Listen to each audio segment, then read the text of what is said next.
Hello everyone, मैं आप सबका स्वागत करती हूँ अपने इस चैनल पॉलिटी विजन में। और आज का जो टॉपिक है जो हम लोग कवर करने वाले हैं वो है आपका environmental and ecology current affairs 2020-21 का। ठीक है, तो आज हम आप लोगों के लिए जितने भी यूजीसी नेट जेआरएफ के कैंडिडेट्स हैं, जितने भी नेट जेआरएफ की तैयारी करने वाले स्टूडेंट्स हैं, उनके लिए ये बहुत ही अहम टॉपिक है। बहुत ही कह सकते हो कि इम्पोर्टेंट टॉपिक है, क्योंकि आपके इकोलॉजी और इन्वायरमेंट से बहुत ज़्यादा करेंट डेटा पूछा जाता है यूजीसी नेट पेपर 1 में। ठीक है, और ये जो डेटा है ये आपके यूनिट 9 में है। यूनिट 9 जो है पेपर 1 का वो है पीपल डेवलपमेंट एंड इन्वायरमेंट। उसके तहत जो भी करेंट अफेयर्स है जो आपके एग्ज़ाम में पूछे जाने की जिसकी बहुत ज़्यादा संभावनाएं हैं, तो उन सारे करंट अफेयर्स का मैं आज एक सीरीज लेके आई हूँ। तो आई होप कि ये करंट अफेयर्स आपके एग्ज़ाम में बहुत ज़्यादा आपको हेल्प करेगा। तो ठीक है, बिना देर किए हम लोग शुरू करते हैं आज का करंट अफेयर्स सीरीज। तो आज का ये पार्ट 1 है जहाँ पे मैं इम्पोर्टेंट 5 करंट अफेयर्स को मतलब कवर कराऊंगी। और ये आप देखे होंगे सारे टॉपिक से आप वाकिफ़ भी होंगे, और आप देखे होंगे कि इससे आपको बहुत ज़्यादा जो है क्वेश्चन पिछले साल के एग्ज़ामों में भी पूछा गया है। तो मैं भी इस साल भी क्वेश्चन पूछने की उससे संभावना बने, इसलिए मैं कुछ महत्वपूर्ण टॉपिक को आपके सामने लेकर आई हूँ। चलिए, तो आज का करंट अफेयर हम लोग शुरू करते हैं। और आज का जो ये पहला टॉपिक है वो है राष्ट्रीय ऊर्जा संरक्षण दिवस के बारे में। ठीक है डियर स्टूडेंट, आपके यूनिट 9 में एनर्जी को बहुत डिटेल में पढ़ना है। ठीक है ना, नवीकरणीय ऊर्जा, अनवीकरणीय ऊर्जा के बारे में पढ़ना है, उनके स्रोतों के बारे में, उनके इम्पैक्ट के बारे में, सारे चीज़ों के बारे में पढ़ना है। तो उसी से रिलेटेड ये आपका ये टॉपिक है, और ये बहुत ही अहम टॉपिक है। तो क्यों मनाया जाता है? तो ऊर्जा संरक्षण और ऊर्जा दक्षता के महत्व के बारे में आम जनता में जागरूकता बढ़ाने के लिए हर साल ऊर्जा संरक्षण दिवस 14 दिसंबर को मनाया जाता है। ठीक है, यह ऊर्जा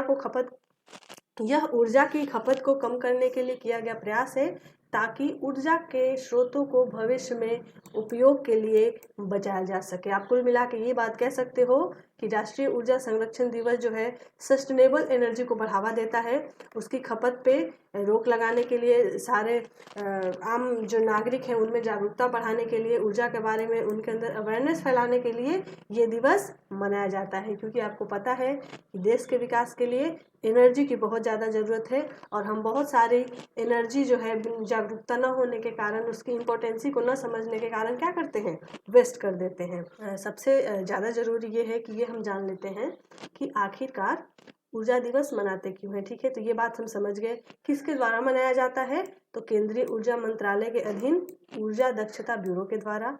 कब से?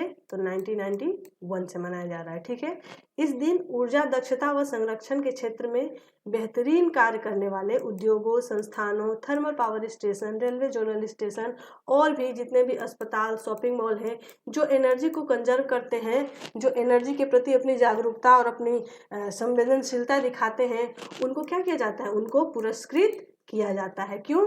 क्योंकि ये छोटे छोटे चीज़ जो है लोगों में जागरूकता फैलाने का काम करते हैं। तो इसके लिए इन सारे संस्थाओं को जो है पुरस्कृत किया जाता है। ठीक है, अगर हम बात कर ले जानने की क्या है आखिरकार ये ऊर्जा संरक्षण, तो ऊर्जा संरक्षण किसे कहते हैं? तो भारत में राष्ट्रीय ऊर्जा संरक्षण दिवस लोगों की ऊर्जा के महत्व के साथ ही साथ बचत और संरक्षण के बारे में भी जागरूक करता है। ऊर्जा संरक्षण का सही अर्थ है ऊर्जा के अनावश्यक उपयोग को कम करके कम ऊर्जा का उपयोग कर ऊर्जा की बचत करना। ठीक है, मतलब कि हम ऊर्जा को ज़्यादा इन्वेस्ट ना करें, ऊर्जा का बिना मतलब का यूज ना करें, उसका कम ऊर्जा में ज़्यादा से ज़्यादा चीज़ों को करें, उसका बचत करें, उसका संरक्षण करें। इसलिए भारत में ऊर्जा संरक्षण दिवस मनाया जाता है। तो ये बहुत इम्पोर्टेंट था आपके लिए, क्योंकि आपके सिलेबस में एनर्जी के बारे में बहुत डिटेल से पढ़ना है। दूसरा हमारे पास करंट अफेयर से जो दूसरा इंपॉर्टेंट पॉइंट है वो है आपका क्लाइमेट चेंज को लेके, ये भी आपको पढ़ना है आपके सिलेबस में। ठीक है, तो इस बार का देखते हैं कि क्लाइमेट चेंज का जो प्रदर्शन सूचकांक है 2021 का, उसमें भारत को कितना स्थान मिला, और थोड़ा सा हम जानते हैं कि आखिरकार ये जलवायु परिवर्तन प्रदर्शन सूचकांक आखिरकार है क्या। ठीक है, तो चलिए देखते हैं कि जलवायु परिवर्तन प्रदर्शन सूचकांक जो है देशों के जलवायु संरक्षण प्रदर्शन का एक स्वतंत्र निगरानी उपकरण है। ठीक है, इसका उद्देश्य अंतर्राष्ट्रीय जलवायु राजनीति में पारदर्शिता को बढ़ाना है। ठीक है, मतलब ये जो प्रदर्शन सूचकांक है ये दिखाता है कि कौन से देश का कितना ज़्यादा अवेयरनेस है क्लाइमेट को लेके, कौन क्या क्या कार्य कर रहे हैं, उस आधार पे उनको रैंकिंग दी जाती है। ठीक है ना, तो ये ट्रांसपेरेंसी लाने के लिए इस आयोग का गठन किया गया है, इस मतलब सूचकांक का गठन किया गया है। तो इस साल जो 2021 में जलवायु परिवर्तन प्रदर्शन सूचकांक प्रकाशित हुआ है, उसमें भारत का स्थान कितना है, लगातार दूसरे वर्ष 10 स्थान में बना रहा है। ठीक है, कितने में, टॉप 10 में बना रहा है। मतलब कि बात करें इससे पहले वाला जो 19-20 का डेटा था प्रदर्शन सूचकांक का, उसमें भारत का स्थान 9वां था, और 20-21 के डेटा में भारत का स्थान 10वां हो गया है, एक रैंक पीछे हो गया है, लेकिन फिर भी कुल मिला के टॉप 10 में बना हुआ है। ठीक है, और बात करें कि ये प्रदर्शन सूचकांक जो है क्लाइमेट चेंज परफॉर्मेंस इंडेक्स, ये किसके द्वारा प्रकाशित किया गया है, तो ये भी आपके लिए जरूरी है, ये कैन के द्वारा प्रकाशित किया गया है। ठीक है, क्लाइमेट एक्शन नेटवर्क के द्वारा। ठीक है, किसके साथ मिलकर, जर्मन वॉच और न्यू क्लाइमेट इंस्टीट्यूट ने क्लाइमेट एक्शन नेटवर्क के साथ मिलकर जलवायु परिवर्तन प्रदर्शन सूचकांक 2021 प्रकाशित किया। तो अगर कभी भी एग्जाम में कैन वैन संबंधित कोई वर्ड आए तो ध्यान रखिएगा ये आपके क्लाइमेट से संबंधित है। ठीक है, और इस 2021 के इंडेक्स में भारत को कितना रैंक मिला है, 10th रैंक मिला है। ठीक है, रिपोर्ट में कहा गया है कि भारत को अक्षय ऊर्जा पर अधिक ध्यान देने की आवश्यकता है ताकि जलवायु परिवर्तन को कम करके इससे निपटने के रणनीति में इसका उपयोग किया जा सके। ठीक है, तो भारत को इंस्ट्रक्ट किया गया है कि आप क्लाइमेट पे ज़्यादा से ज़्यादा काम करो, इसके चैलेंजेस से निपटने के लिए ज़्यादा से ज़्यादा मतलब एक्टिविटी आप अपनाओ। अब कुछ फैक्ट देख लेते हैं क्लाइमेट चेंज से संबंधित। तो ये फैक्ट है आपकी, भारत के सूचकांक में टोटल पॉइंट 100 थे, तो 100 में से भारत को मिले हैं 63.98 पॉइंट मिले हैं भारत को, और भारत शीर्ष 10 में पहला और दूसरा और तीसरा स्थान प्राप्त करने में कोई भी देश कामयाब नहीं रहा। मतलब कि जो टॉप 10 की लिस्ट जारी हुई तो उस टॉप 10 की लिस्ट में पहला और दूसरा और तीसरा नंबर पे कोई भी देश शामिल नहीं हो सके, कोई भी इसकी क्राइटेरिया को फुलफिल नहीं कर सके। ठीक है, तो चौथे स्थान से शुरू हुआ, तो चौथे स्थान पे स्वीडन वगैरह थे, तो ये आपके लिए उतना ज़्यादा इम्पोर्टेंट नहीं है, लेकिन भारत कितने स्थान पे था ये आपको याद करना है। तो भारत का स्थान था 10वां। वहीं पे भारत जो है इस सूचकांक में 19-20 रैंकिंग में, जब 19-20 का रैंक हर साल ये जारी किया जाता है, तो 19-20 का जो रैंक जारी हुआ था उसमें भारत का स्थान था 9वां। ठीक है, इस बार एक स्थान वो गिर गया है और आ गया है 10वें पे। ठीक है, आगे देख लेते हैं कि इस सूचकांक में 6 जो भी G20 के मेंबर हैं उनके 6 देशों को बहुत कम प्रदर्शन करने देशों की सूची में शामिल डाल दिया गया है। मतलब कि जो G20 आपका ग्रुप है उसमें से 6 देश ऐसे हैं जो क्लाइमेट में बहुत ही उनका खराब स्थिति रहा और उनको सबसे मतलब खराब देशों की सूची में डाल दिया गया। ठीक है, यह लगातार दूसरी बार है जब USA रैंकिंग में सऊदी अरब से नीचे है। आपका क्लाइमेट चेंज मतलब जो भी परफॉर्मेंस इंडेक्स है उसकी स्थिति कि भारत का क्या स्थान है और कौन कौन से देश जो हैं इसके लिए कितने सीरियस हैं, तो ये सारी चीज़ आप देख लीजिएगा कि USA जो है वो सऊदी अरबिया से नीचे है, और G20 के भी बहुत सारे कंट्री जैसे हैं जिनको बहुत खराब ग्रेडिंग दी गई है और उनको बहुत नीचे रखा गया है। ठीक है, अब हम लोग जान लेते हैं, हमारे पास तीसरा करंट अफेयर्स है री इन्वेस्टमेंट 2020 के संबंधित, और लगभग आज का जो करंट अफेयर्स है हम ध्यान में रखें वो सारी चीज़ें एनर्जी से रिलेटेड हैं। ठीक है, तो ये है आपका री इन्वेस्ट प्रोग्राम 2020। ठीक है, तो इसका उद्घाटन किया गया है 2020 में, और ये क्या है ये जानते हैं। तो री इन्वेस्टमेंट सम्मेलन नवीकरणीय और भविष्य के ऊर्जा विकल्पों पर 2 दिवसीय वर्चुअल सम्मेलन शामिल है। मतलब इस सम्मेलन में जितने भी नवीकरणीय ऊर्जा के स्रोत हैं उन पे 2 दिन का क्या किया गया, वर्चुअल सम्मेलन आयोजन किया गया। यह निर्माताओं, निवेशकों, डेवलपर्स और इनोवेटरों की प्रदर्शनी आयोजित करेगा जो स्वच्छ ऊर्जा क्षेत्र में संलग्न है। मतलब कि यह एक वर्चुअल समिट था जो नवीकरणीय ऊर्जा और उसके आने वाले भविष्य के बारे में क्या करता है, चिंता व्यक्त करता है। यह सम्मेलन विभिन्न देशों, राज्यों, व्यापारिक घरानों और संगठनों को अक्षय ऊर्जा के क्षेत्र में अपनी रणनीतियों, उपलब्धियों और अपेक्षाओं को प्रदर्शित करने का प्रयास करेगा। यह क्या करेगा, बहुत सारे देश, राज्य और व्यापारिक घरानों को, जितने भी व्यापारिक घराने हैं उनके लिए नवीकरणीय ऊर्जा के क्षेत्र में स्ट्रेटजी, उपलब्धि और उनकी अपेक्षाओं को प्रदर्शन करने का काम करेगा, उनको अवसर देगा। ठीक है, यह सम्मेलन भारत में स्वच्छ ऊर्जा में निवेश करने के लिए निवेशकों का समर्थन प्राप्त करने पर केंद्रित है। अगर हम इसकी मोटो की बात करें, इसका गोल्स की बात करें कि आखिर इन्वेस्टमेंट क्यों किया जा रहा है, तो इसलिए किया जा रहा है ताकि स्वच्छ ईंधन को क्या मिले, बढ़ावा मिले। जो निवेशक हैं वो इस बात पे ध्यान दें। इसके अलावा री इन्वेस्टमेंट जो है वैश्विक नवीकरणीय समुदाय को भारत और नवीकरणीय ऊर्जा विकास के बारे में प्रतिबद्धता के संकेत भी भेजता है। मतलब यह वैश्विक नवीकरणीय ऊर्जा के मामले में क्या करता है, लोगों को प्रतिबद्धता जताता है कि हम प्रतिबद्ध हैं स्वच्छ ईंधन के विकास के बारे में। ठीक है, अन्य देशों के प्रतिनिधि, वैश्विक उद्योग जगत के लीडर इस इवेंट में क्या करेंगे, अब भाग लेंगे, जो भी स्वच्छ ईंधन के बारे में सिंसियर हैं। ये इंपॉर्टेंट है कि जो भी जितने भी री इन्वेस्टमेंट 2020 है उनके लिए पार्टनर देश कौन कौन से हैं। तो 2020 री इन्वेस्टमेंट के लिए जो पार्टनर देश है वो हैं Australia, France, Denmark, Maldives, Germany, United kingdom, यूरोपीय संघ और अमेरिकी एजेंसियां। ये सारे री इन्वेस्टमेंट 2020 के लिए पार्टनर कंट्रीज हैं। और बात करूं हम वहीं पे पार्टनर राज्यों की, तो री इन्वेस्टमेंट 2020 के लिए जो पार्टनर स्टेट हैं वो है हिमाचल प्रदेश, गुजरात, मध्य प्रदेश, राजस्थान और तमिलनाडु। तो सबसे पहले कि क्वेश्चन अगर ये है कि री इन्वेस्टमेंट क्या है, तो आप समझिएगा ये सारे नवीकरणीय, अक्षय ऊर्जा और स्वस्थ ईंधन को बढ़ावा देने के लिए सारे प्रोग्राम हैं। उनके विकास के लिए उनके विकास के लिए प्रतिबद्धता जताने वाले एक प्रोग्राम है। और जो आपके लिए इम्पोर्टेंट है वो ये है कि री इन्वेस्टमेंट कंट्रीज मेंबर कौन कौन से हैं, तो वो ये हैं। और हो सकता है ज़्यादा इम्पोर्टेंट यही हो जाए कि राज्य कौन कौन से हैं, तो वो ये है। किससे संबंधित है, तो नवीकरणीय ऊर्जा के बढ़ावा से संबंधित है। तो इतने पॉइंट्स आपको याद करने हैं। ठीक है, अब हम देखते हैं कि भारत में जो है नवीकरणीय ऊर्जा बाजार की क्या स्थिति है। ठीक है, जब नवीकरणीय बार पढ़ रहे हैं तो इसको एक बार हम लोग देख लेते हैं कि नवीकरणीय ऊर्जा की स्थिति भारत में क्या है। तो भारत में वर्तमान समय में दुनिया के सबसे बड़े नवीकरणीय ऊर्जा बाजारों में से एक के रूप में उभरा है। ठीक है, मतलब भारत में नवीकरणीय ऊर्जा का स्रोत स्थिति बहुत बड़े मार्केट के तौर पे है। भारत ने 2022 तक 175 गीगावाट और 2030 तक 450 गीगावाट अक्षय ऊर्जा पैदा करने का लक्ष्य रखा है।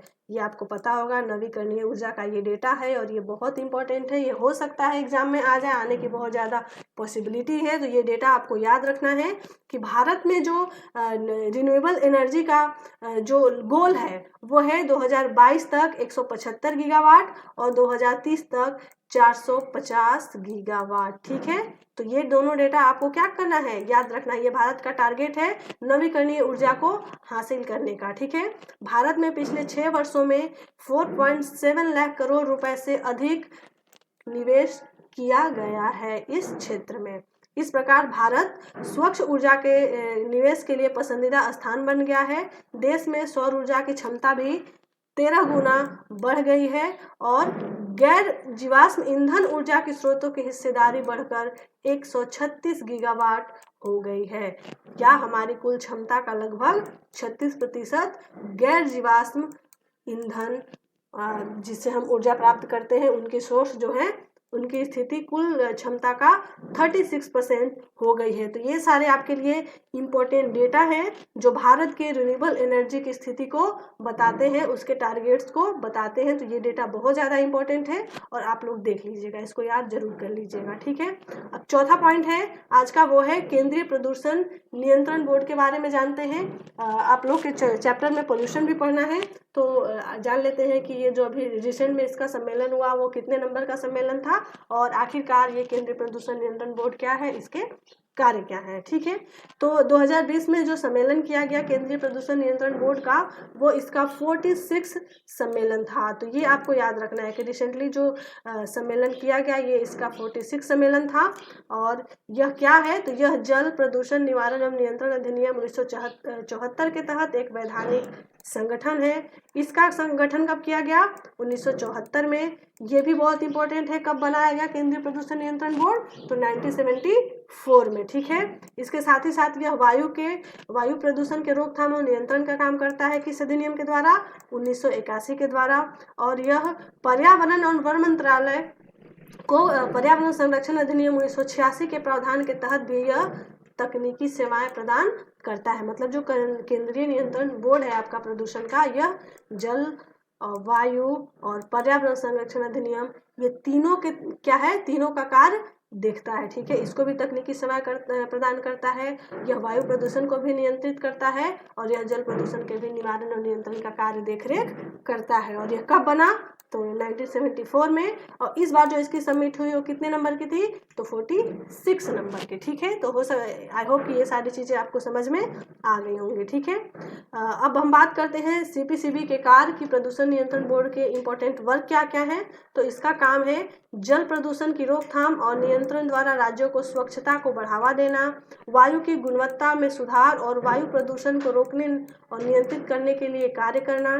ठीक है, प्रदूषण के लिए सेक्टर और विशिष्ट मानक निर्धारित करना, उद्योगों की वास्तविक समय पर निगरानी करना, नदी प्रदूषण पर उपचारात्मक कार्रवाई करने के लिए बेसिन का अध्ययन करना, सार्वजनिक प्रसार के लिए व्यापक निगरानी नेटवर्क और डाटा प्रबंधन करना और राष्ट्रीय वायु गुणवत्ता मानकों को निर्धारित करना, पानी की गुणवत्ता को मापदंड का तय करना। ठीक है, तो अगर पूछे कि राष्ट्रीय वायु गुणवत्ता जो निकाला जाता है किसके द्वारा निकाला जाता है, तो केंद्रीय प्रदूषण नियंत्रण बोर्ड के द्वारा आता है ना।